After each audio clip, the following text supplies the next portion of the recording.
Porfa, ¿me confirman si es que ven mi pantalla? Sí se puede ver. Sí, ya, genial. Ya, chicos, entonces vamos a empezar el día de hoy con la primera asesoría, que viene a ser el sistema óseo y articular. Ya. Entonces, como siempre, y tenemos que siempre recalcar el hecho de la anatomía, porque en sí, con respecto a óseo articular, la parte anatómica, sobre todo recordar los huesos y saber las partes, y digamos las partes tanto superior, medio, inferior, como desde el medio hacia el lateral, pues es muy importante para que ustedes lo puedan describir. Pero muy aparte, digamos, de ese punto, la parte anatómica, también en su teoría les ponen con respecto a las funciones netamente de lo que viene a ser el sistema óseo articular. Entonces, dentro de las funciones más importantes tenemos lo que es primero la protección de órganos y de soporte de músculos y tejidos. Ustedes saben que el sistema óseo es el encargado de proteger todo lo que viene a ser los órganos internos y también, muy aparte de eso, también ayudarnos en el tema de la locomoción. En segundo punto, lo que es la homeostasis mineral. ¿Por qué? Porque va a almacenar lo que viene a ser una serie de minerales, tanto lo que es el calcio como lo es el fósforo también. Y eso nos va a ayudar más que nada, son factores que ayudan mucho el tema de la contracción muscular y bueno, las funciones que podamos desarrollar de manera normal como seres humanos, ¿no? Y también está el tema de la hematopoiesis, que también es otra función importante. ¿Por qué? Porque nos va a ayudar con lo que son la producción de células sanguíneas. Entonces, estas tres funciones son las principales con respecto al sistema óseo articular. Ahora, su división se va a dar en dos aspectos. Uno, que va a ser la parte axial, que va a estar constituida por 80 huesos, y otro, que va a ser la parte apendicular, que va a estar constituida por 126 huesos. Entonces, en la parte axial va a ser todo lo que corresponda a cabeza, a lo que corresponda con columna vertebral, caja torácica, esternón y pelvis. Digamos que esas cinco estructuras van a corresponder a lo que viene a ser la división axial. Y la división apendicular es todo lo que sobra. Generalmente se va a dividir tanto en miembros inferiores como en miembros superiores, ¿no? Y ustedes saben los huesos que hay tanto en la parte de los brazos, las muñecas, lo que viene a ser el húmero, el radio, el fémur, o sea, todos los huesos que están tanto en miembros superiores como en miembros inferiores van a constituir lo que viene a ser la división apendicular. Ahora, con respecto a las partes del hueso, el hueso va a tener partes, ¿ok? Va a tener lo que es la parte más proximal, que justamente son estos de acá. Son la parte proximal, que esto de acá, la parte más superior, se le va a denominar epífisis. ¿Ok? Esta es la epífisis proximal. Luego tenemos lo que viene a ser un pequeño retazo, por así decirlo, que es bastante pequeño, ¿no? Que viene a ser la metáfisis, que es esto de acá. Y luego tenemos todo lo que viene a ser la parte central, que viene a ser la diáfisis. ¿Ok? Dentro de la diáfisis lo vamos a dividir en dos partes. Si ustedes se recuerdan la primera clase que hablamos, yo les dije que para hablar de terminología en radiología con respecto a huesos, había tanto radiolucidez como radiopacidad. Y es justamente por las dos partes que se van a encontrar en la diáfisis. Si se dan cuenta, en la parte central lo van a ver más radiolúcido, o sea, más negro.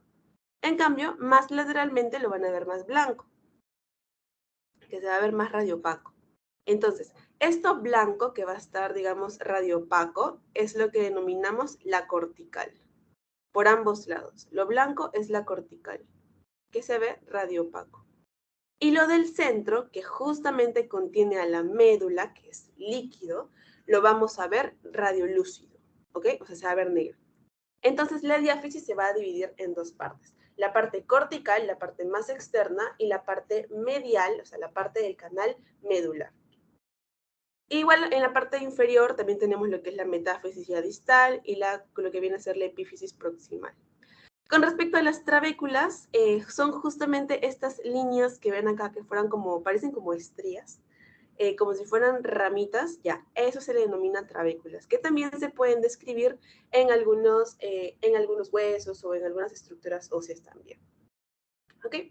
¿Algo más? No, nada más. Ya. Ahora, cuando hablamos de clasificación de los huesos, ustedes ya lo han visto en anatomía hace años, se puede dividir de varias formas. La primera es según la forma. ¿ok? Podemos tener lo que son los huesos largos, que vienen a ser más cilíndricos, que va a predominar lo que es la longitud de lo que viene a ser el ancho o el grosor, y van a dividirse igual en diáfisis, en epífisis y en metáfisis.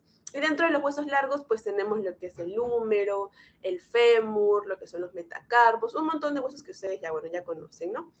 Luego tenemos lo que viene a ser los huesos cortos, que generalmente estos huesos cortos van a tener lo que es una forma cuboide.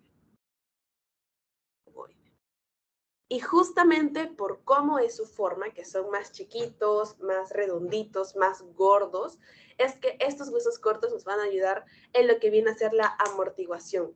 Y si nos ayudan en el tema de la amortiguación, van a encontrarse en la parte articular, o sea, en la parte, digamos, de las muñecas y también en la parte de los pies.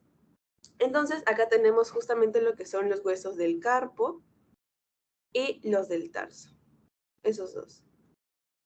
Aquí les pongo este cuadrito que viene a ser ya, eso es más que nada anatómico, pero esto sí les han preguntado en parcial, y es con respecto a los huesos, o sea, a los nombres, sobre todo de la muñeca. Entonces, más que nada para hacerles un repasito rápido de lo que viene a ser los huesos que se encuentran a nivel de la muñeca, tenemos desde la parte más del dedo gordito hacia el lado, digamos, del dedo meñique, vamos a empezar. Lo que es el trapecio, trapezoide, grande, que es el del medio. Tenemos al ganchoso, que tiene como una salidita más lateral, si se dan cuenta es como un ganchito.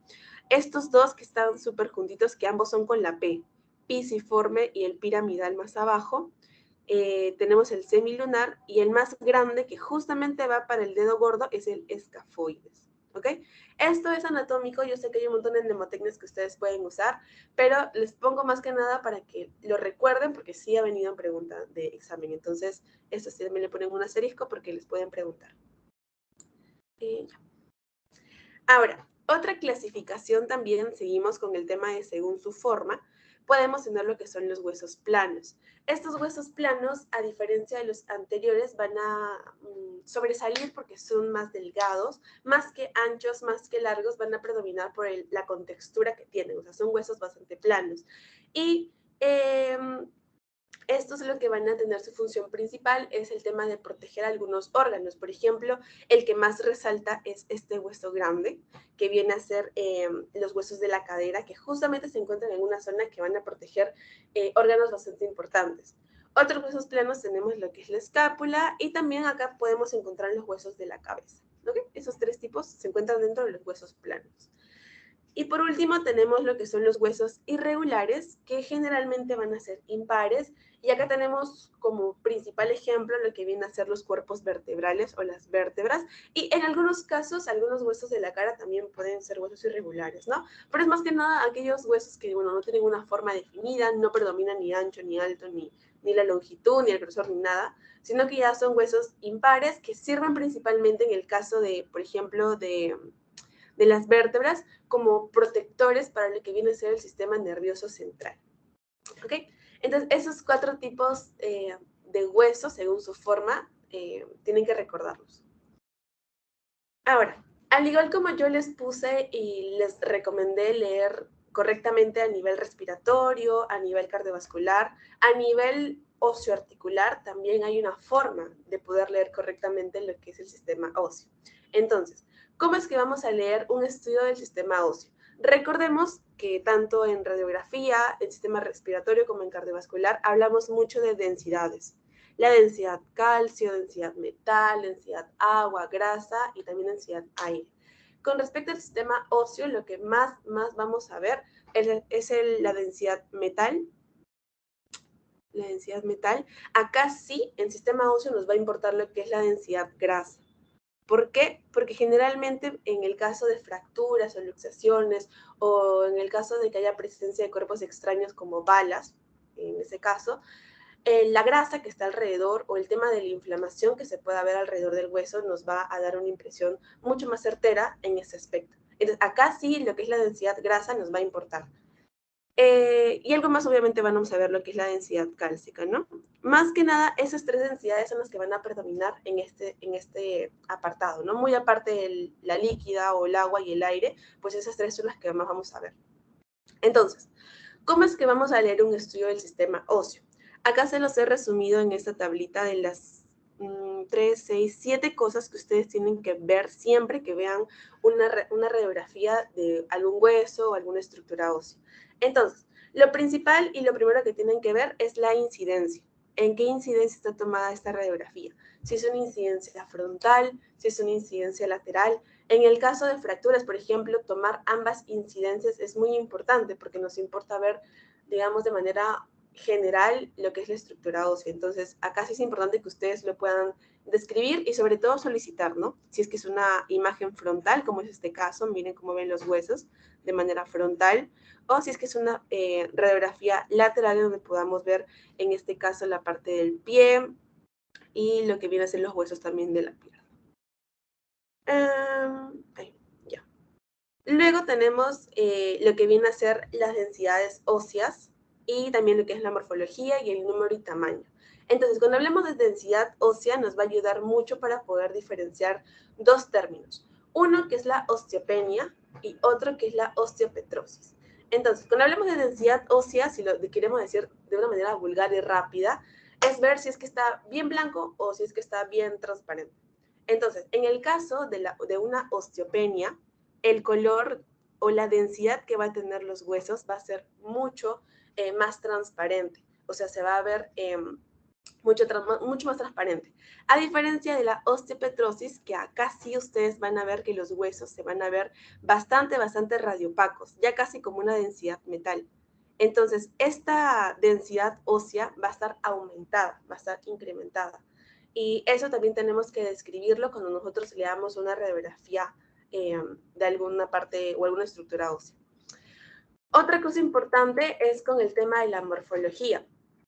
El número y tamaño y también los espacios articulares. Por ejemplo, en el caso de los espacios articulares, ustedes cuando ven una radiografía normal, sobre todo aquella radiografía de muñeca o en la que haya huesos bastante cortos, bastante pequeños, unidos entre sí, es muy característico ver lo que son estos espacios articulares, que se ven radiolúcidos, ¿no? Miren, estos espacios articulares que se ven en una radiografía de muñeca normal. ¿Qué pasa cuando hay patologías, como es el caso de la anquilosis? Estos espacios articulares van a desaparecer y ustedes van a ver toda la estructura o toda la articulación de la muñeca como si fuera una sola estructura.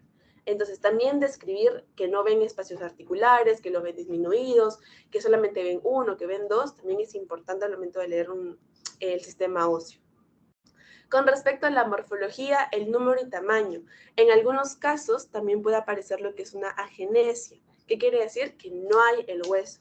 En este caso podemos ver lo que es una ausencia bilateral del peroné. Si se dan cuenta, acá debería estar lo que es el peroné y no está. Entonces, también hay casos que ocurre lo que es la agenesia. Por eso es importante saber contar y también, digamos, la distribución normal de lo que viene a ser los huesos. ¿Okay? Y la morfología también con respecto a eso. Otro punto viene a ser lo que es la orientación de los ejes, los tejidos blandos. Y con respecto al número, por ejemplo, hay algunos casos que se le denomina polidactilia en estos niños, ¿no? Polidactilia, que nacen, son ya malformaciones congénitas, en el cual nacen y tienen más dedos, por ejemplo, de lo normal. Entonces, también aprender a nombrarlos, mejor dicho, ¿cómo decirlo? Claro, a nombrarlos, a especificarlos en la historia clínica es muy importante también. Y con respecto a la orientación de los ejes, hay algunas patologías también que lo vamos a ver en su momento cuando hablemos de artritis, artrosis y esas enfermedades articulares también, donde la dirección de las muñecas, sobre todo de las manos, de lo que vienen a ser las falanges, están distribuidas lateralmente. Entonces, la orientación de los ejes en este caso es más lateral. En una artritis se ve así, es clásicamente una imagen de manos en una artritis. En cambio, en una mano normal, ustedes ven que la dirección es más 90, ¿no? Lo normal que tendría que ser las manos. Y bueno, por último, también lo que venía a ser los tejidos blandos que les comentaba, ¿no? En el caso de procesos traumáticos como luxaciones, fracturas, heridas de bala, ¿qué más? O lo que fuese, sobre todo fracturas, luxaciones y heridas de bala, El tema de la inflamación que puede haber alrededor de la zona afectada también tiene que ser descrita. Por ejemplo, en este caso, ven cómo hay una inflamación en esta zona, hay un aumento del volumen del tejido celular subcutáneo. Entonces, ahí nos puede indicar que está la afección, por ejemplo, que está la bala. O en el caso de las fracturas también, toda esa zona cómo se hincha completamente. También tiene que ser descrita y porque también nos orientan, ¿no? Vemos una zona más aumentada de tamaño, nos orienta que ahí hay una fractura, una luxación o una afección. Entonces, es ahí la importancia de también ver el tema de tejidos blandos. Ahora, una vez que ya sabemos qué cosas identificar en la parte del sistema óseo articular, tenemos que saber qué técnicas de evaluación también son muy útiles para ese sistema óseo. Entonces, vamos a ver una por una, tanto la radiografía, tomo, resonancia, medicina nuclear y ecografía, y les voy a explicar para qué se solicita cada una y en qué casos es muy importante. En el caso de una radiografía simple, recuérdenlo y pónganle como un asterisco importante. La radiografía simple, en este caso, a diferencia, por ejemplo, de cardiovascular, en este caso, cuando veamos huesos, es la evaluación de primera elección para cualquier patología del aparato locomotor. ¿Por qué? Ustedes ya saben las ventajas, es fácil, es rápida, bajo costo, todos lo tienen accesible y sobre todo porque nos da una imagen bastante amplia en lo que viene a ser todo el aparato osteoarticular. Entonces, la radiografía es el examen en primera instancia para cualquier patología del aparato locomotor. Cuando queremos ver, por ejemplo, si es que queremos enfocarnos en extremidades o en articulaciones, va a variar las proyecciones. En el caso de extremidades, como son estructuras más amplias, más grandes, pues mínimo se pueden pedir dos proyecciones, ¿no? Una proyección frontal y una proyección lateral. En el caso de las articulaciones, como son más pequeñas, tienen más huesos, son más cerradas el espacio, pues se puede pedir hasta 3 proyecciones. Entonces, cuando les ponen una radiografía así, por ejemplo, ustedes tienen que empezar a describir todo lo que ven. No importa que sea solamente anatomía, chicos. Si el doctor les pregunta, descríbeme esta radiografía, ustedes van a empezar a describir todo lo que ven. Desde la cabeza humeral, por ejemplo, acá tenemos lo que es la cabeza, lo que es la diáfisis que les comenté, lo que es la articulación también del codo, la articulación del hombro, y absolutamente todo lo que ustedes vean tienen que describirlo en esa zona, ¿no? La diáfisis, las epífisis, las metáfisis, todo lo que ustedes vean. Hasta el canal medular, ven la cortical, cómo se diferencia de acá del centro, todo tienen que describirlo. Ahora, cuando ustedes quieran evaluar, por ejemplo, ya nos vamos a ir especificando según la zona anatómica que ustedes quieran ver. En el caso de querer ver lo que es hombro, sobre todo en el caso de luxaciones, porque cuando pedimos radiografía de hombro, lo más común es que sea por una luxación posterior glenumeral. Es muy importante pedir lo que es una radiografía anteroposterior con una rotación externa. Lo bueno de evaluar articulaciones es que ustedes pueden poner la zona o la posición del hombro o la articulación como ustedes mejor les convenga, por así decirlo. Entonces, en el caso de una luxación posterior, la rotación externa del hombro para poder verlo es como que la mejor imagen que ustedes puedan tener. También hay otras, como por ejemplo el tema de la proyección en Y o en Y, de lo que es la escápula, sobre todo para ver lo que es el espacio entre lo que es el acromion y la cabeza humeral. O también tenemos la proyección axilar, ¿no? Que va a venir de acá para adelante. Y es más que nada para ver lo que es la cavidad glenoidea. Entonces, según lo que ustedes quieren buscar o lo que quieren ver, van a ir dando como que sus proyecciones o las rotaciones o el sentido de la imagen radiográfica. En el caso del codo, como les dije, en el caso de articulaciones, les va a pedir mínimo 3 proyecciones. Pueden ser proyecciones anteroposteriores, pueden ser proyecciones laterales, pueden ser en flexión del codo en 90 grados, pueden ser en extensión completa del codo, dependiendo obviamente la magnitud de la fractura o de la lesión que tenga el paciente, ¿no? Entonces, una proyección lateral, como en este caso, nos ayuda mucho a ver lo que es la unión de ambos huesos de esta articulación, y una proyección frontal nos ayuda a ver la compactación, ¿no? De los huesos con los de arriba, con los de abajito. Y siempre también describir esto, los espacios articulares que ven acá, ¿no ven? Los espacios articulares. En el caso de la mano muñeca, como les dije, también es una una articulación, sobre todo en la muñeca que tiene muchos huesos pequeños, también se pueden solicitar tres incidencias. Una anteroposterior, una lateral y una oblicua, ¿ok? Y en el caso de la mano, pues es más que nada la parte frontal y se ve, como les dije, en patologías como la artritis, ya lo vamos a ver, que la dirección de las manos pues nos ayuda mucho al diagnóstico. Y también en el caso de fractura de escafoides, como es el hueso que está más abajo, más grande y más lateralizado, este huesito, justamente el escafoides, nos ayuda mucho para poder identificar cuando hay una fractura en ese nivel. La radiografía de mano y muñeca nos ayuda para poder sacarlo, ¿no? Y poder identificarlo.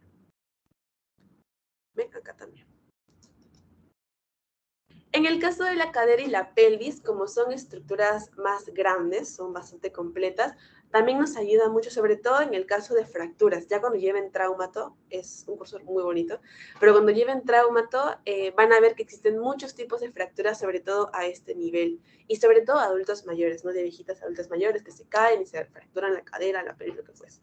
Entonces, en la radiografía nos ayuda mucho, sobre todo la anteroposterior, nos ayuda mucho porque como es una estructura que se puede comparar, o sea, tanto derecho como izquierdo, al igual que en respiratorio que ustedes comparaban el pulmón derecho y el izquierdo, acá también tienen que comparar siempre un lado del otro para ver lo que es el tema de articulaciones coxofemorales. Entonces, en el tema de fracturas, en el tema de luxaciones también, tanto del fémur como bien de la cadera, como bien hacerlo del coxis, nos ayuda mucho lo que es una radiografía cadera-pelvis. Y también para poder evaluar lo que es el agujero obturador. Ambos también nos ayudan. Y esa es una más lateralizada, ¿no? Que también nos puede dar una idea. En el caso del tobillo y pie, igualito que la muñeca y mano, también pedimos tres incidencias. Una anteroposterior, una lateral y una oblicuo. Justamente por lo mismo, ¿no? Porque hay huesos más pequeños, hay articulaciones como que unidas entre sí, no son huesos completos, no son huesos largos, y también nos ayuda mucho para ver lo que son los espacios articulares, ¿no? Entre uno y otro es lo normal que tiene que haber. Igual acá, ver la dirección también de lo que viene a ser los dedos, de las falanges y todo lo que viene a ser la articulación del tobillo y el pie.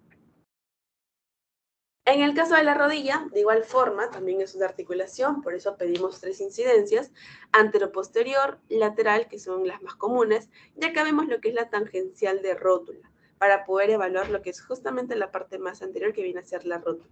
Entonces, en la rodilla, ¿qué nos importa? Que ya lo vamos a ver también en patologías netamente enfocadas en rodilla, pero nos va a importar mucho evaluar la parte articular. ¿Y qué vemos en la parte articular? Esto de acá, el espacio articular que vemos entre uno y otro. Vamos a ver más adelante que cuando esto hay, digamos, está unido, hay lo que se conoce como un pinzamiento, eso va a ser patológico.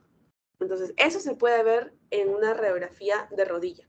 Al igual, y no se olviden nunca de siempre describir lo que es la cortical y lo que es el canal medular, porque ya vamos a ver que van a haber patologías que esta cortical se va a encontrar aumentada, o sea, lo van a ver bastante blanco, bastante radiopaco, o van a haber patologías que no se van ni siquiera a notar, se va a ver mucho más transparente.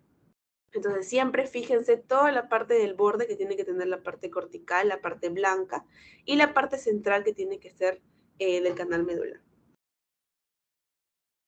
Otra estructura que podemos evaluar es la columna cervical. Como en esta zona también hay huesos, como denominamos huesos irregulares, lo que viene a ser las cervicales, es también importante sacar tres tipos de incidencia: anteroposterior, lateral y frontal con boca abierta, que ahorita lo vamos a ver. Más que nada para poder evaluar lo que son los agujeros de conjunción y ver siempre, cuando evalúen columna, tienen que ver la direccionalidad de lo que viene a ser la apófisis espinosas de cada cuerpo vertebral. Si es que se encuentran derechos, si es que se encuentran en orden, en una sola línea, es porque no hay, digamos, una sospecha clínica que hay algún tipo de afección. Por lo contrario, si es que encuentran, por ejemplo, desviaciones o lo que viene a ser curvas, ya es que tienen que ir sospechando de que hay algún tipo de patología o un tipo de afección en esa zona. A nivel cervical, es más que nada, se evalúa cuando hay accidentes automovilísticos, lo que es el famoso latigazo, por ejemplo. En ese caso se evalúa lo que es columna cervical. Por el resto, por ejemplo, en el caso de columna, la parte lumbar, la parte torácica, esas zonas, pues se evalúa más ya cuando son patologías crónicas, cuando hay malformaciones o cuando hay también el tema de malposturas, también se evalúa más que nada en la parte baja de la columna. Entonces, esto que les dije acá es justamente lo que es la proyección oblicua, donde evaluamos también la parte dentaria, sobre todo en el caso de los odontólogos también ayuda mucho, uno, para ver malformaciones, o dos, para ver lo que es el tema de fracturas también a esta zona, ¿no? Sobre todo en la mandíbula. Ahora, eso era con respecto a la parte de la columna cervical. Cuando hablamos de columna dorsal y lumbar, como ya es una estructura más grande, ya es casi todo lo que viene a ser el tórax, solamente vamos a pedir dos incidencias. Una que es la anteroposterior y otra que es la incidencia lateral. Con estas dos basta y sobra, la verdad, para la mayoría de casos. Obviamente no es completa, o sea, hay algunos casos, obviamente, ustedes van a pedir más incidencias, pero por lo general ambas nos ayudan mucho a poder identificar. ¿Por qué? Porque lesiones en la columna dorsal y lumbar lo van a ver si es que hay algún tipo de desviación o si es que hay una adición en esa zona. Entonces, la principal patología que van a poder describir a nivel de la columna dorsal y lumbar es lo que conocemos como la espondilolisis. ¿Ok? Espondilolisis. ¿Qué quiere decir la espondilolisis? Va a ser una patología que va a tener un signo muy particular, que es el signo del perro. El signo del perro. ¿Okay? Ustedes van a sacar su radiografía anteroposterior, posiblemente no lo logren ver, pero cuando sacan su radiografía lateral van a ver este clásico signo como si fuera del perrito. Miren, sus patitas y su cabeza. Sus patitas y su cabeza. En todos.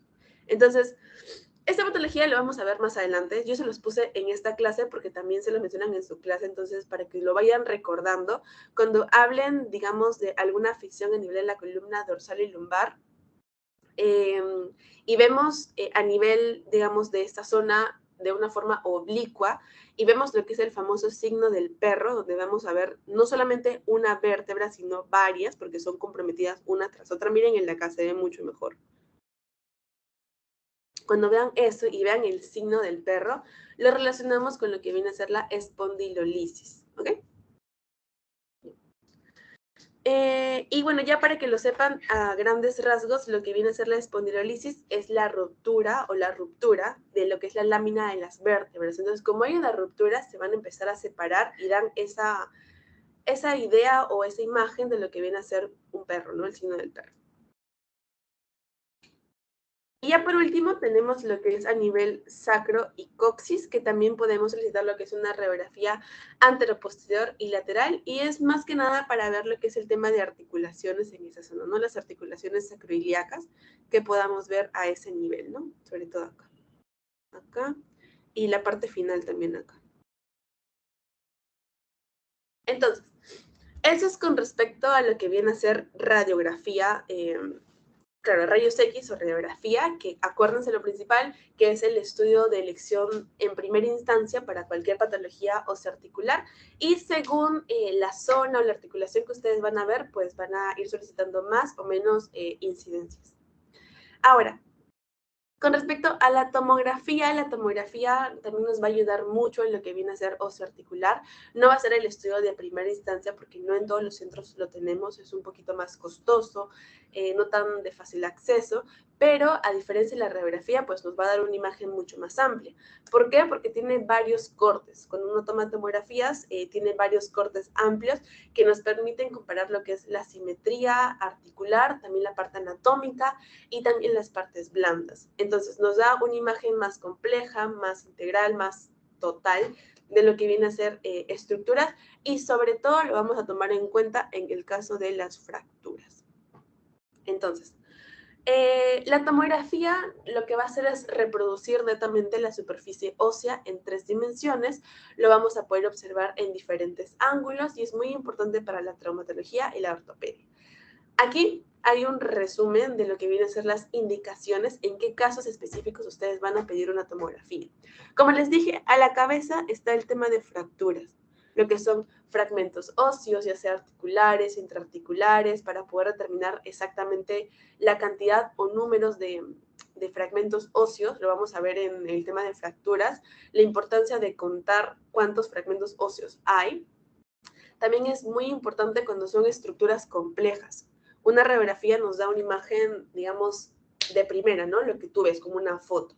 En cambio, en una tomografía lo puedes ver en 3 dimensiones. Entonces, si tienes estructuras comprometidas con muchas articulaciones, como es el caso de la pelvis, el hombro, el tarso, los carpianos, la columna, que cuando hay fracturas todavía aumenta la cantidad de fragmentos óseos que hay, en ese caso sí podemos pedir una tomografía.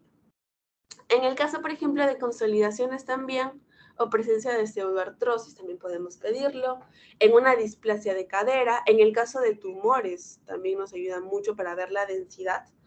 La presencia de secuestros óseos también, crónicos, sobre todo en pacientes que tengan patologías crónicas y en complicaciones de prótesis, ¿no? Por ejemplo, en el caso de una fractura de fémur, que le ponen una prótesis y quieren ver una complicación, lo hacen con una tomografía. Entonces, ese es la mayoría de imágenes las saqué de su teoría para que vayamos recordando, porque en ese segmento sí les pueden poner imágenes de su teoría. Acá tenemos lo que es una radiografía simple de calcáneo, que si se dan cuenta, en esta radiografía, ustedes pueden ver alguna afección acá, un poquito complicado, ¿no? O sea, se combina con toda la parte matizada, inflamatoria, y bueno, en sí la fractura que está acá, miren, no se logra ver exactamente, ¿no? A simple vista. Pero, ¿qué pasa en una tomografía? Ya se puede ver lo que es una reproducción coronal y sagital y sí se logra ver lo que es la fractura a este nivel, ¿no? Y ya se pueden contar hasta los segmentos, cuántos fragmentos óseos hay y qué tan grande o qué tan grave es esa fractura, ¿no? Y se puede clasificar. Igual acá vemos lo que es una fractura esta es una radiografía, y acá ya le toman la tomo, ¿no? Entonces, en una radiografía, ustedes ven, ¿no? Que acá hay, obviamente el paciente viene con todo hematizado, el dolor, le dice que se cayó, lo que fuese, y ustedes ven, a simple vista, no sé, o sea, se logra ver como que una fractura, pero si lo quieren delimitar bien exactamente qué partes y cuántos fragmentos óseos hay, pues les toman una tomografía, ¿no? Y acá ya lo pueden dividir en zonas. Igual acá, se puede dividir en zonas mucho más específicas. Y en el caso del hombro, como les dije, se saca más que nada en fracturas porque nos importa contar lo que son los fragmentos óseos. En una radiografía vemos todo revuelto, ¿no? O sea, obviamente lo vemos y sabemos que hay algo ahí, no hay una fractura. Pero si queremos ya clasificarlo, porque cuando ya lleven traumatología, lo van a clasificar en mil cosas, nos importa mucho la dimensión, la dirección de la fractura, cuántos fragmentos óseos hay, y esa magnitud se clasifica para llegar a un tratamiento. Entonces, es ahí la importancia de esa tomografía en el caso de fracturas, por ejemplo, del hombro. Bien, eso es con respecto a la tomografía. Ahora, la resonancia, como ustedes saben, es un eslabón más con respecto a complejidad, ¿no? Vamos a obtener imágenes múltiples de diferentes tipos en todos los planos, son más útiles, pero en sí, una resonancia no es muy buena para evaluar netamente lo que es hueso. ¿Para qué nos sirve una resonancia? Más que nada para evaluar lo que viene a ser partes blandas y lo que viene a ser también líquido en esa zona. Entonces, es una de las imágenes que nos ayuda a evaluar lo que son partes blandas y también relación con los tejidos vecinos de la parte ósea. Entonces, ustedes saben que la resonancia magnética se dividía tanto si es que se veía en T1 o en T2. Entonces, en T1 lo vamos a ver en planos sagitales o coronales, y en estos dos planos nos van a dar un gran contraste y detalle anatómico. ¿Y qué vamos a evaluar en T1? Principalmente evaluamos tendones, ligamentos, meniscos. Eso apúntenlo, ¿ok? En T1 evaluamos tendones, ligamentos y meniscos. Esos tres. En cambio, en T2 lo que vamos a evaluar es cartílago articular, presencia de líquido y también derrame. ¿Ok? En esos tres. Es derrame articular, presencia de líquido y les dije también cartílago articular. Ah, no, acá es cartílago articular, perdón, líquido y acá derrame. En esos tres casos nos puede ayudar lo que es una resonancia magnética. Ojo, que la resonancia magnética no es tan accesible como lo es una ecografía, por ejemplo, que lo vamos a ver ahorita. Entonces, si bien nos ayuda en estos casos, de primera elección para ver lo que es líquido o derrames articulares, es una ecografía, que lo vamos a ver ahorita nomás. Pero para que recuerden, Según T1 o T2, nos va a ayudar a ver ciertas estructuras que ya lo hemos estado mencionando, ¿no? Tendones, ligamentos, meniscos, líquido derrame en T2. Y bueno, ustedes ya saben las ventajas, ¿no? Una resonancia tiene una alta resolución, usa lo que es un contraste bastante importante para ver la técnica de imágenes, nos ayuda a ver lesiones a nivel articular, partes blandas y médula ósea también, en esos tres casos.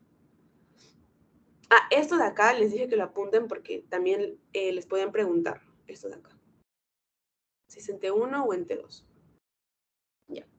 Por ejemplo, cuando vemos en el hombro, que es lo más común con respecto a lesiones del manguito rotador o el tendón del bíceps, una neuropatía comprensiva o sobre todo lesiones inflamatorias, como les dije, la resonancia nos ayuda a ver el tema de líquido también en esa zona. Entonces, lo que ustedes ven netamente son lo que viene a ser el supraespinoso en esta imagen, por ejemplo. Cuando les pidan describir, no tienes que describir la parte anatómica, lo que es el deltoides, que es la parte más lateral, y lo que vemos acá es una calcificación. Y eso nos da lo que es una tendinitis crónica. Calcificación lo relacionamos a algo crónico, que es una tendinitis crónica. Igual acá, por ejemplo, esta es una radiografía en donde podemos observar acá la lesión en esta zona. Cuando tomamos una resonancia magnética en T1, lo vamos a ver de otro color. Y cuando vemos la resonancia magnética en T2, miren cómo cambia la parte cálcica y lo vemos de otro color también. Entonces, este cuadro es el cuadro resumen de lo que viene a ser qué patologías van a encontrar o lesiones más probables según la localización. Si es en el lado del codo, la mano muñeca, cadera, tobillo y pie o columna, cuáles son las primeras impresiones diagnósticas que tienen que tener en esas zonas, ¿no? Por ejemplo, en el codo, lo más frecuente es que haya lesiones tendinosas y ligamentosas. En el caso de niños, las fracturas pediátricas a nivel del codo son muy comunes y las lesiones osteocondrales también son muy comunes. En el caso de la mano y muñeca, acuérdense lo que hay acá también. Hay huesos muy pequeños, entre los cuales van a destacar el escafoides a la primera, es el que más se lesiona, y en segundo el semilunar. Sobre todo por el tamaño, ¿no? Que tienen, son huesos grandes, es un poco más fácil de que se puedan romper. En el caso de cadera, cuando hay fracturas, sobre todo en abuelitas ancianas que se caen, en el caso de la cadera, pues las fracturas no visibles nos ayudan mucho a lo que es la resonancia. Tobillo y pie, pues es lesiones tendinosas, ligamentos, y en la columna las hernias. Hernias del disco, también en accidentes traumáticos, nos ayuda mucho, y las zonas paravertebrales, ¿no? La zona que protege al sistema nervioso central.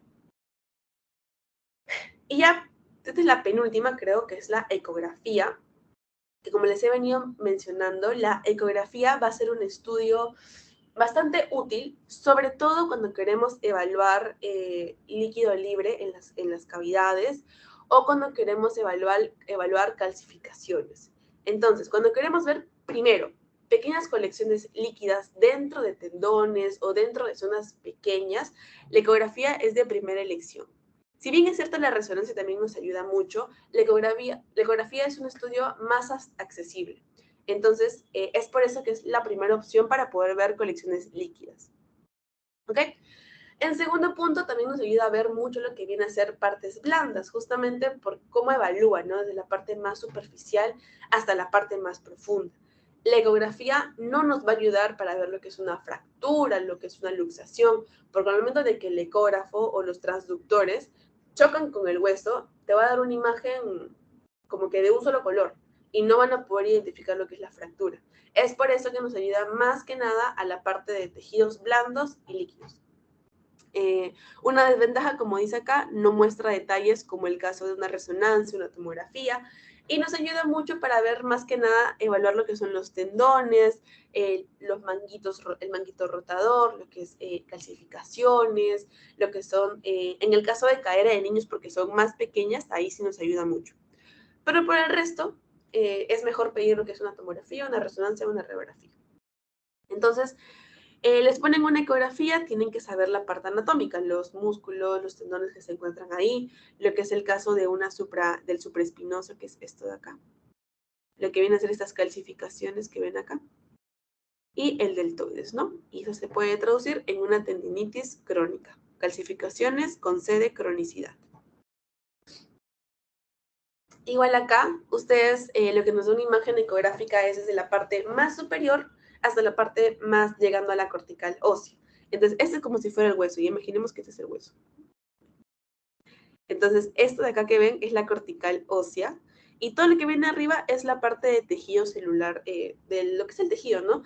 Vamos lo que es, vamos lo que es la piel, más abajo lo que es el tejido celular subcutáneo, y llegamos a la fase de los tendones, ¿no? Que son como rayitas, múltiples rayitas.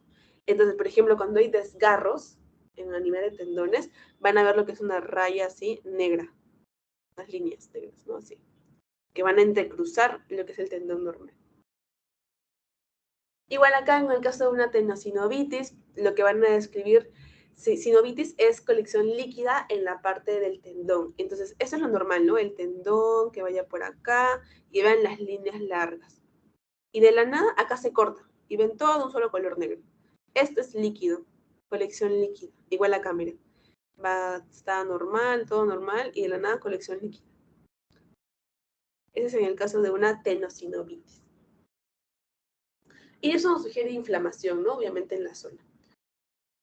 Y ya por último tenemos lo que es la medicina nuclear, que nos ayuda más que nada en la búsqueda de nidos de osteomas, osteoides, y en el caso de lo que viene a ser cánceres o metástasis, sobre todo metástasis, que nos van a ayudar a través de radiofármacos, sobre todo lo que hablamos, el tecnesio 99, en poder identificar lo que viene a ser lesiones benignas, lesiones malignas, lo que viene a ser osteomielitis, necrosis avascular, y en algunos casos, son casos muy, muy raros, lo podemos pedir para el tema de fracturas por sobrecarga o artritis, ¿no? Pero generalmente la medicina nuclear ha sido diseñada para poder evaluar lo que es la metástasis ósea en estos pacientes.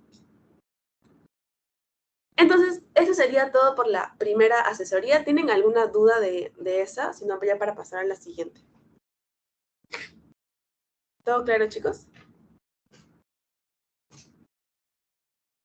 Sí, ya, bueno. Ya, entonces pasamos a la última, a la segunda asesoría, que viene a ser con respecto a lesiones óseas generalizadas.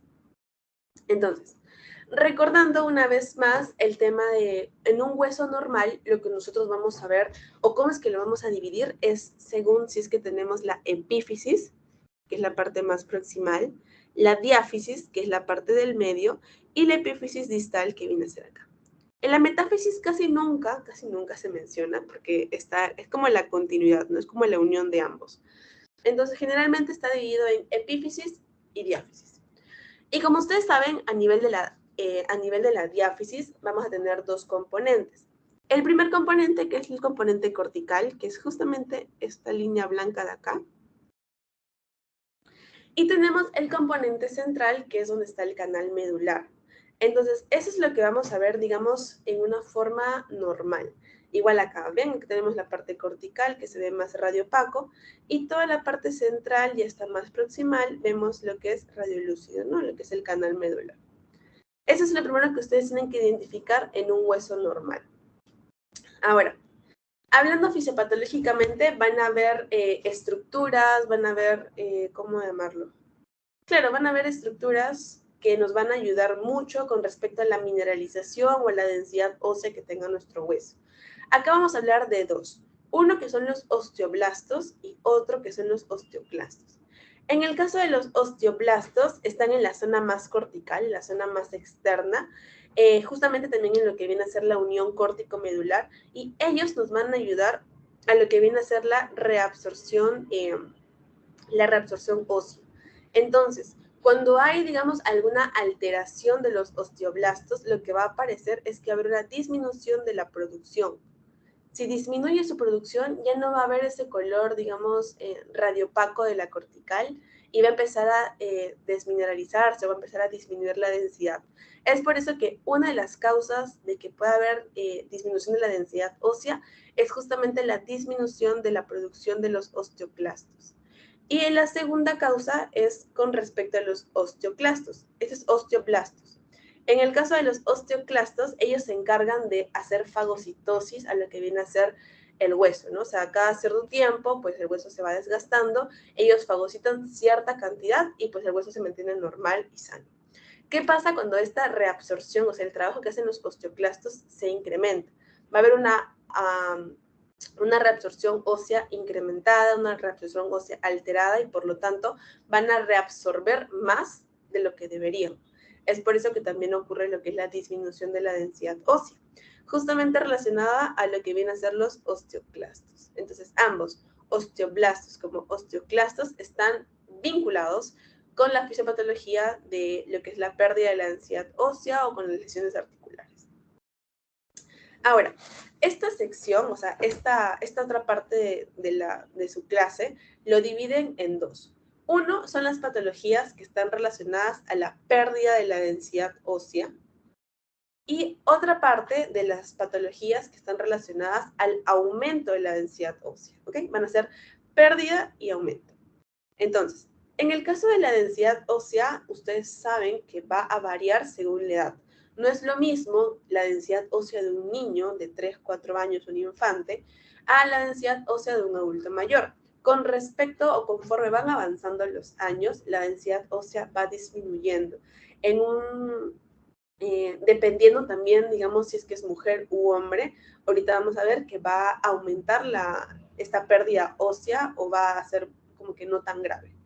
Entonces, la primera patología, o no patología, la primera lesión que vamos a ver con respecto a disminución de la densidad ósea es la osteopenia. ¿Qué va a ser la osteopenia? Nada más y nada menos se le va a denominar como una disminución de la densidad ósea independientemente de la etiología. Entonces, esto va a ser un hueso normal. Miren el tamaño, miren, digamos, la forma, los espacios, es, digamos, de manera homogénea. Cuando empieza a ver la disminución de la densidad ósea, va a pasar a un proceso de osteopenia. Cuando empieza netamente a disminuir la densidad ósea. Aún no le causa complicaciones como fracturas, aún no hay mayores manifestaciones clínicas. Netamente es la disminución de la densidad ósea. Es como un periodo de trance entre lo que es un hueso normal y una osteoporosis que puede desarrollar un paciente de edad adulta. Entonces, para que nosotros podamos ver alguna alteración o una pérdida de mineralización ósea en una radiografía, el compromiso que tiene que tener el hueso es de 30 a 50%. Recién cuando el hueso está comprometido hasta un 50%, nosotros ahí en ese momento recién vamos a poder ver alteraciones de la estructura ósea. Antes de eso no vamos a poder verlo. ¿Ok? Entonces, esta osteopenia va a tener tres características principales. La primera va a ser un incremento global de la transparencia ósea. Miren esta articulación de acá y el pie y miren esta de acá. Acá hay lo que viene a ser el aumento de la transparencia ósea. Ya no lo van a ver tan radiopaco, ya no lo ven tan blanco, lo van a ver más transparente, más radiolúcido. Entonces, esa es la primera característica de una osteopenia. Incremento global de la transparencia ósea. En segundo punto, la cortical va a ser mucho más fina. Les dije que era importante que recuerden el tema de la cortical y el canal medular. En el caso de esta sana, miren cómo se ve la cortical, logran ustedes determinar toda la lesión, toda la zona. En este caso, como se ve bastante transparente, ya la cortical ni se nota. Entonces, la cortical se ve mucho, mucho, mucho más fina. Miren en esta zona de acá, se ve más fina. Esa es otra característica de la osteopenia. Y por último está lo que es la disminución también de la densidad en la cavidad medular. Si disminuye la cortical, por obvias razones también va a disminuir la parte de la cavidad medular. ¿Y cómo lo ven? En esta zona, miren acá. Si comparan esto con esto de acá, lo van a ver más transparente, más radiolúcido. A diferencia de acá que está más blanquito, ¿no? Miren, acá está más blanquito. Entonces, estas tres características son claves para lo que viene a ser la osteopenia. Ahora, ¿qué es la osteoporosis? La osteoporosis ya viene a ser la enfermedad. Esta es una enfermedad sistémica. Afecta a todo lo que viene a ser el sistema osteoarticular. Y esto va a ser un proceso metabólico que va a ocasionar lo que es la disminución de la masa ósea. Y va a estar dada por dos características. La primera es que va a tener la pérdida de la densidad ósea, ya va a ser bastante comprometida. Y la segunda es que acá sí va a haber lo que es una alteración de la microarquitectura ósea. Esto es uno normal. Cuando hay osteoporosis, ya la arquitectura uniforme se desaparece. Y van a haber huecos, van a haber espacios, y eso hace que el hueso ya no sea tan compacto. Por lo tanto, como el hueso ya no es tan compacto, a eso súmale que la densidad ósea está disminuida, la personita está sujeta a lo que es fragilidad ósea. ¿Y qué nos traduce la fragilidad ósea? ¿A qué puede hacer? Fracturas. ¿Okay? Es por eso que las personas con osteoporosis son muy susceptibles al hecho de tener fracturas. Entonces, como les dije, la osteoporosis va a estar relacionada a lo que viene a ser la disminución de la densidad ósea. Pero así sea una enfermedad sistémica, va a tener sus huesos favoritos, ¿no? Entonces, a la cabeza tenemos lo que es la pelvis. De frente le encanta irse a la pelvis. Va a ser el primer hueso afectado. En segundo tenemos lo que es la columna, el fémur y el húmero. Ya. Esas cuatro zonas, la pelvis, la columna, el fémur y el húmero, son las principales zonas propensas a que pueda haber fracturas en una osteoporosis. Entonces, lo que vemos acá es justamente la disminución de la densidad ósea. Miren el color que va a tener toda la zona articular también, tanto del fémur como de la cadera. Y justamente en esta cadera izquierda vamos a ver lo que es la disminución de la densidad ósea. Además que van a ver esta prominencia de trabéculas. ¿Se acuerdan que les hablé que habían esas líneas? Miren cómo se unen acá. Va a haber una prominencia en lo que vienen a ser las trabéculas y van a estar direccionadas según el eje o la posición de carga, o sea, la posición donde hay mayor carga, mayor peso, esas trabéculas se van a ir dirigiendo ahí. Ya. Ahora, la osteoporosis va a tener ciertas causas, va a tener múltiples causas, la verdad, pero dentro de las más importantes es la causa de osteoporosis idiopática. Si hablamos de causas endocrinológicas o metabólicas, tenemos un montón, pero las que más les mencionan es la de causa senil o la de tipo 2, la causa posmenopáusica en caso de mujeres, que es la de tipo 1, y en el caso de la enfermedad de Cushing, ¿no? Que también puede ser dada por fármacos o por otras causas también. En el caso de que sea congénito, por ejemplo, en la osteogénesis imperfecta, en el caso del tóxico, por causa de alcoholismo o enfermedad crónica hepática, vasculares, por ejemplo, en algunas anemias también, en drogas o mieloma múltiple también son otras causas. Pero las que más resaltan son las que les he puesto acá. Las posmenopáusicas, la causa senil, la enfermedad de Cushing, y nada más. Esas tres les pueden preguntar, porque son las que vamos a hablar ahorita en su teoría. Ahora, para hablar, digamos, de métodos diagnósticos para la osteoporosis, hay múltiples métodos diagnósticos. La principal, mejor dicho, la que primera se saca es la radiografía, ¿no? La radiología convencional. ¿Por qué? Porque es más fácil, es rápida y también se puede identificar de cierta forma en una osteoporosis un poco más avanzada, ¿no? En otros casos también podemos ver lo que es una TAC, una resonancia, una camografía, pero acá sí, el gold estándar, o sea, el método diagnóstico top para ver osteoporosis es la densitometría ósea o la DEXA. Esta densitometría ósea lo vamos a poder dividir o lo van a clasificar según el score. Y hay uno en particular que justamente es el score T, que lo vamos a dividir según rangos. Y según el número o la clasificación que tenga su paciente, lo van a poder dividir en una masa ósea normal, en una osteopenia, en una osteoporosis o en una osteoporosis severa.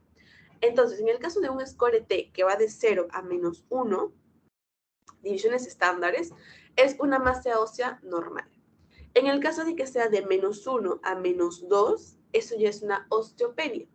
En el caso de que sea menor a -2.5, eso ya es una osteoporosis. Y si ese -2.5 se le asocia al desarrollo de fracturas, ya eso se le denomina una osteoporosis severa. ¿Okay? Esas son las cuatro clasificaciones dentro de la densitometría. Porque justamente la densitometría nos evalúa la densidad ósea. Y eso es justamente lo que nos denomina una osteoporosis. Es por eso que ese es el método de elección, el método diagnóstico de elección.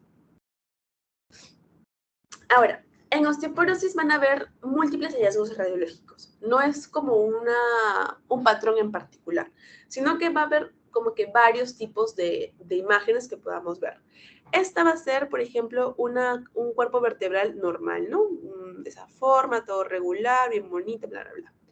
Va a haber, en el caso de una osteoporosis, que va a tener vértebras en cuñas, que va a ser como un conito. La parte más distal se va a encontrar más pequeña y la parte más proximal se va a encontrar más ancha. También tenemos lo que es la deformidad en biconcavidad, que son como dos cinturitas, que se le denomina vértebra en pescado.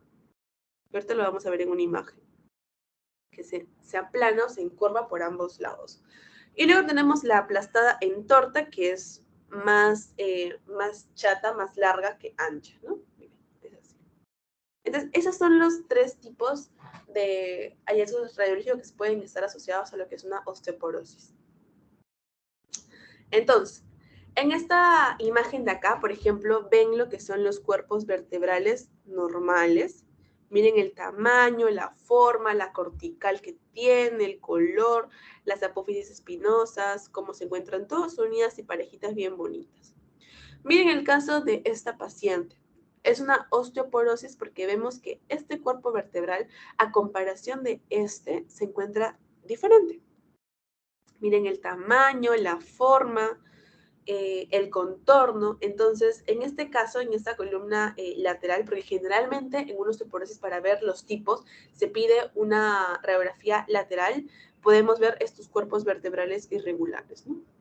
En conito. Igual acá vemos lo que es una osteoporosis. Ese es un inicio del paciente, se ven los cuerpos un poco normales, regulares, pero conforme pasó el tiempo, miren, un año después, el clásico vértebra en forma de pescado. Miren acá, acá también, y cómo todas se van achicando, miren. Justamente también por la posición del paciente, la deformidad de los cuerpos vertebrales.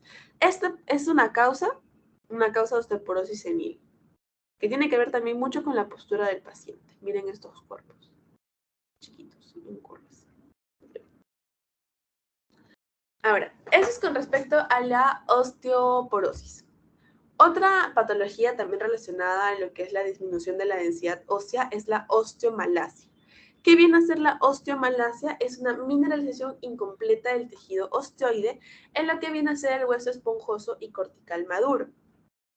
La osteomalacia, el término osteomalacia, se va a denominar únicamente en adultos.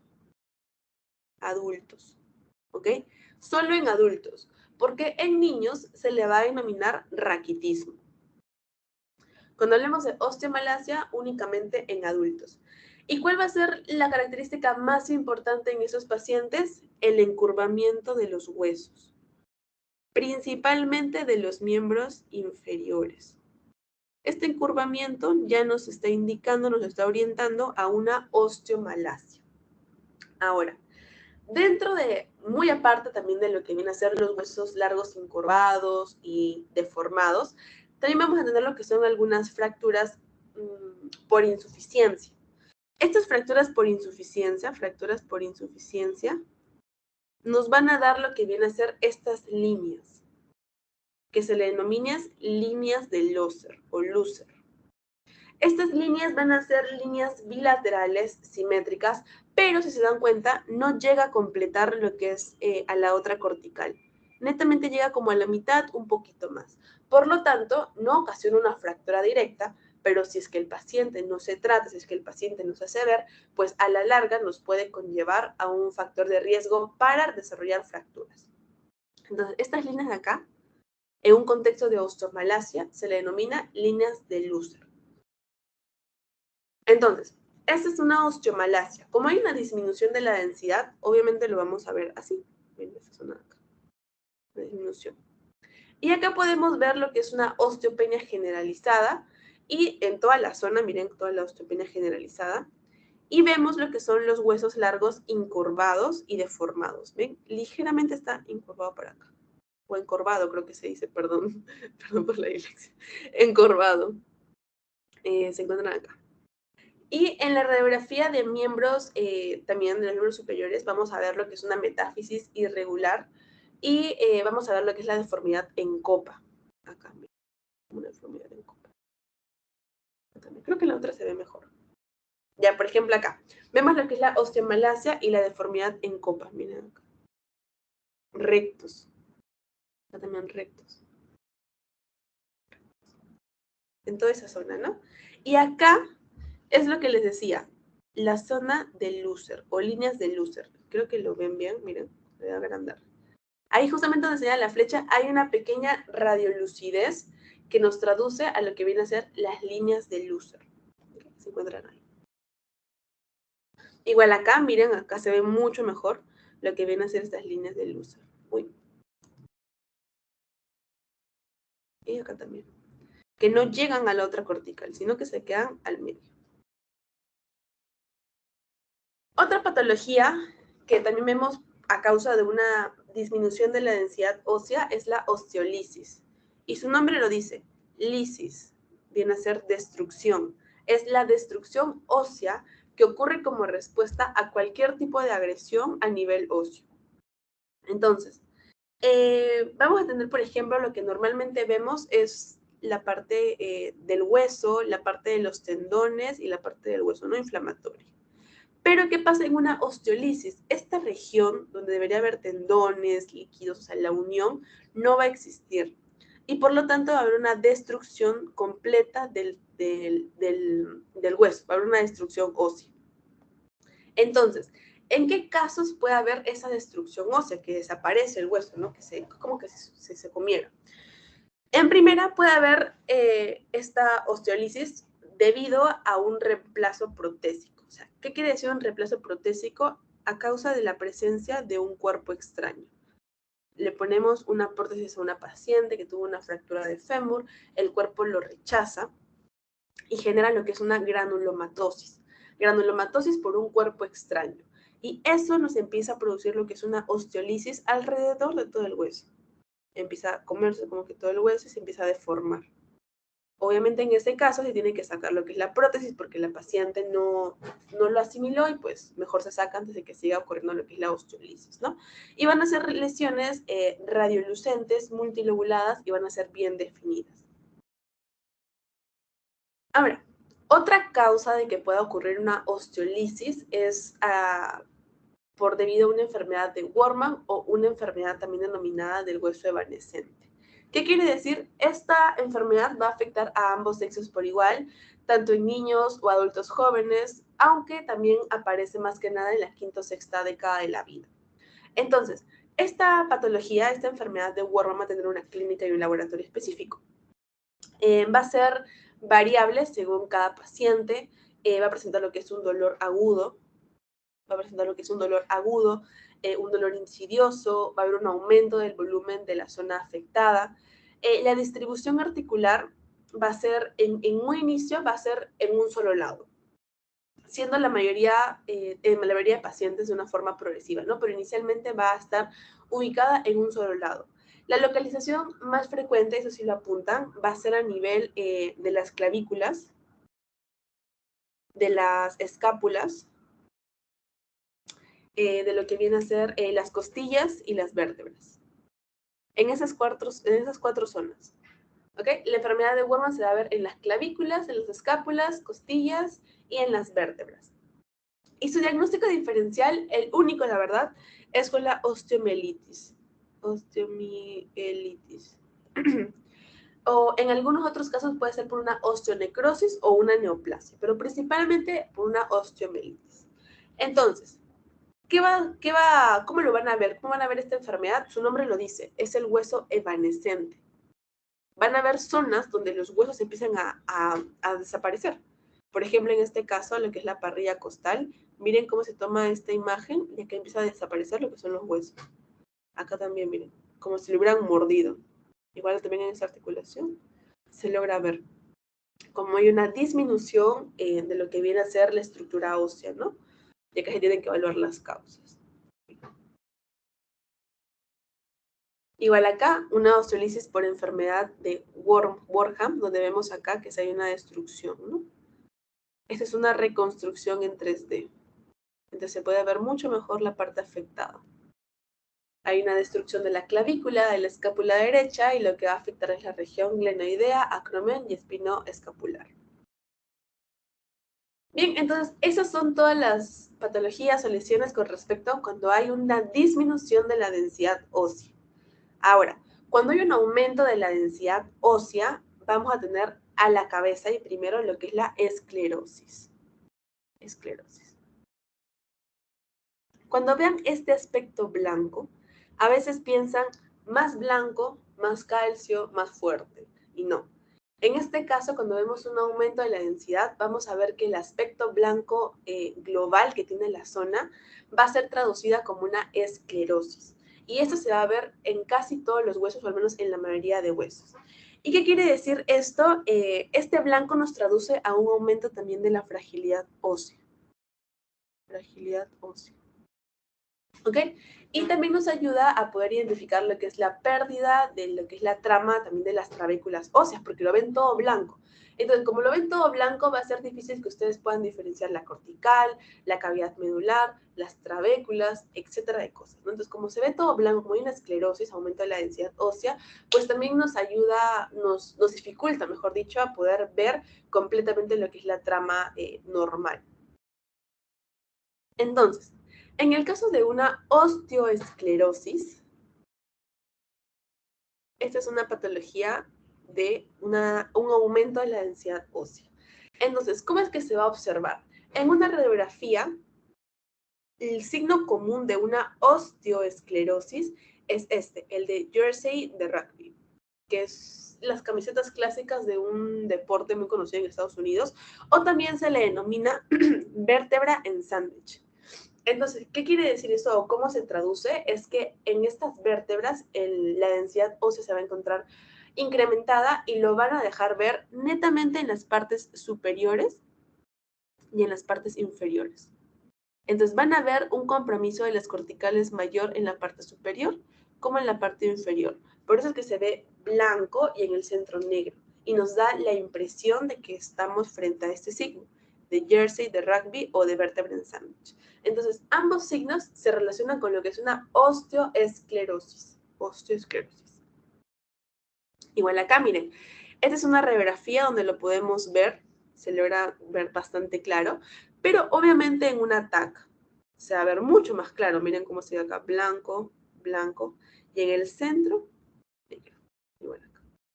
Este es el famoso signo o vértebra en jersey de rugby. Ahora, hablando fisiopatológicamente, igual que la artrosis, lo que va a ocurrir acá es que va a haber un aumento de lo que viene a ser la actividad osteoclástica. Como hay un aumento de esa actividad osteoclástica, esto va a traducirse en un aumento de la densidad ósea, porque empiezan a fagocitar tanto, empiezan a producir, a reabsorber tanto, perdón, reabsorben tanto que empiezan a tomar esa coloración blanca y aumenta la densidad ósea. Y por lo tanto se va a traducir en un hueso blanco. Otras causas pueden ser también debido a lesiones o células tumorales osteogénicas o condrogénicas. En esos casos también lo que hace es aumentar la densidad ósea y ese aumento de la densidad ósea hace que se traduzca en un hueso blanco.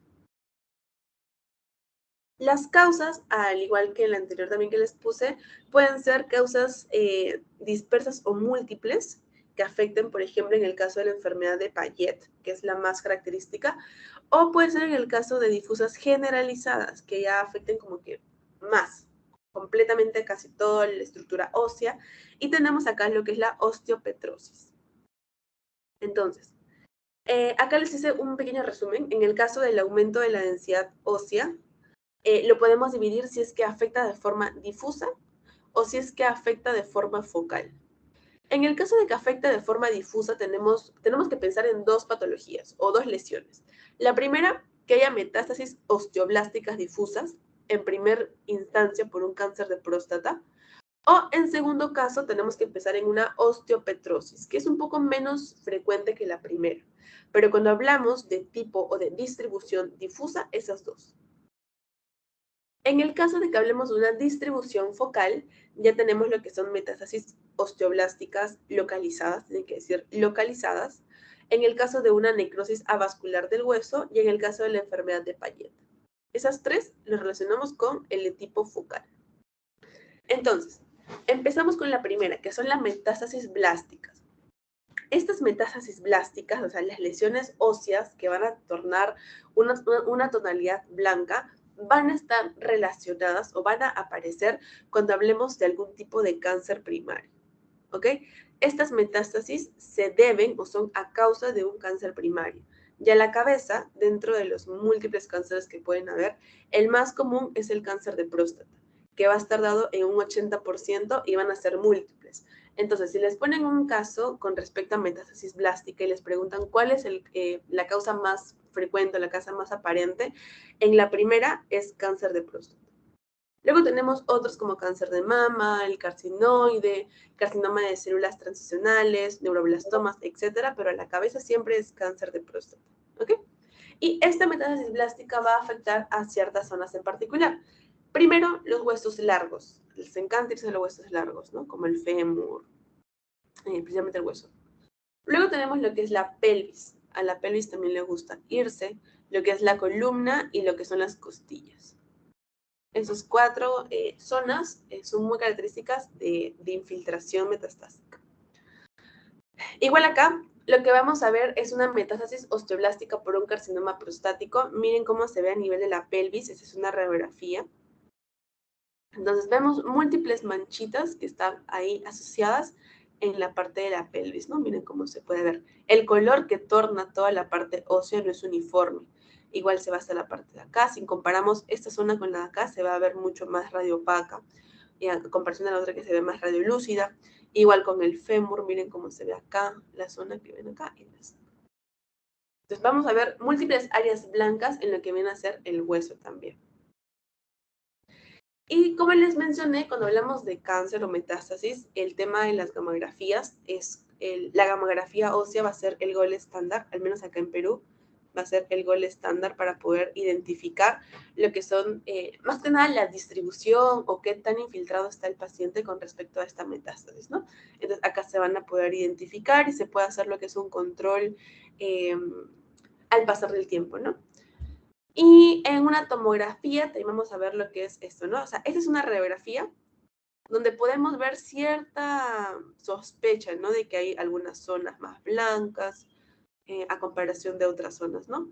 Pero en una tomo, si lo vemos bien, acá ya se va a poder, digamos, distinguir mucho mejor estas lesiones, ¿no? El compromiso de la columna, no solamente de la pelvis, sino también de la columna, sobre todo de la columna lumbar, la columna dorsal. Va a haber áreas blásticas en lo que son los ilíacos, miren acá, en esta zona de acá. En la cabeza femoral también está comprometida. ¿Qué más? Y bueno, el comportamiento va a ser un comportamiento habitual, ¿no? De unas lesiones plásticas. Ahora, la osteopetrosis es otra patología también que es una enfermedad congénita que lo que provoca de igual forma es el aumento de la densidad ósea. Y este aumento de la densidad ósea, como les dije, blanco no incluye a calcio y no incluye a mayor densidad, no, digo mayor fuerza, no. Este aumento, este incremento de la reabsorción ósea y que se vean más blancos los huesos, hace que estos huesos se vuelvan más quebradizos, se vuelven más propensos a fracturas. Es por eso que esta enfermedad también se le denomina enfermedad de los huesos de mármol, porque como todo el hueso está lleno de blanco, todo el hueso está blanco, blanco, blanco, es más propenso a que pueda sufrir fracturas. Por ende, no se puede distinguir lo que es la parte cortical, mucho menos lo que es la cavidad medular. Entonces, en una osteopetrosis, por ejemplo, vemos acá lo que es una paciente mujer. ¿Cómo lo sacan? Miren acá, ¿se acuerdan? Espero que no se hayan olvidado de esas cosas de respiratorio, las mamas. Una paciente mujer. Y vemos cómo toda la caja torácica se va a ver de color blanco. No es tan normal que veamos las costillas completamente así, ¿no? O sea, está que obstruye todo lo que es el campo pulmonar. Y si tomamos una radiografía lateral, vemos claramente cómo hay líneas que sobrepasan lo de las costillas. Es porque ha habido un aumento de la densidad justamente a este nivel de lo que es la caja torácica. Y eso se traduce a una osteopetrosis.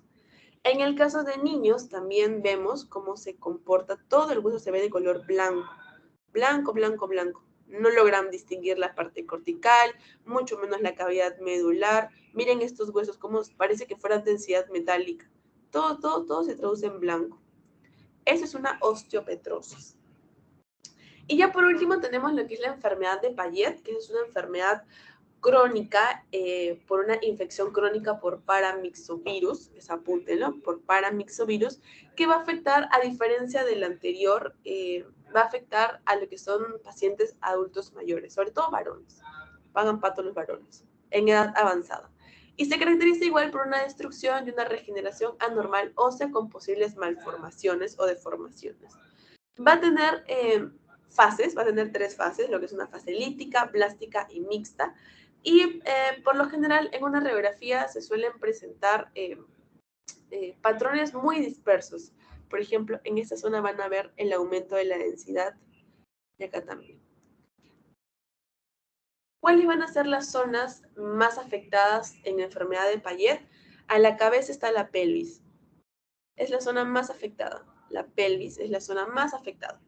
Luego tenemos lo que es la columna lumbar, la columna dorsal, el fémur proximal y el cráneo, pero a la cabeza está la pelvis. Le encanta. Miren esta zona de acá, compárenlo con la de acá. Está incrementada. Y a nivel radiográfico van a haber 3 hallazgos principales. El primero es el engrosamiento cortical. Miren la cortical de este cráneo. Está bastante aumentada de tamaño, miren. Es un casquito. El engrosamiento cortical es la primera característica de la enfermedad de Payet. La segunda es la acentuación del patrón trabecular a nivel de las trabéculas. Van a haber muchas trabéculas. Y por último tenemos el aumento del tamaño del hueso afectado. Miren este hueso. Está enorme, está bien grande. Entonces, esa es otra característica. Esas 3. Engrosamiento cortical, acentuación del patrón trabecular y el aumento del tamaño del hueso afectado. Bien, entonces eso sería todo por lo que vienen a ser las 2 asesorías. He tratado de resumírselas lo máximo posible. Así que si tienen alguna duda, es el momento de hacerlo. Si no, ya les paso el post-test, chicos. ¿Tienen alguna duda? ¿O no? ¿Todo claro? Todo claro, Kelly.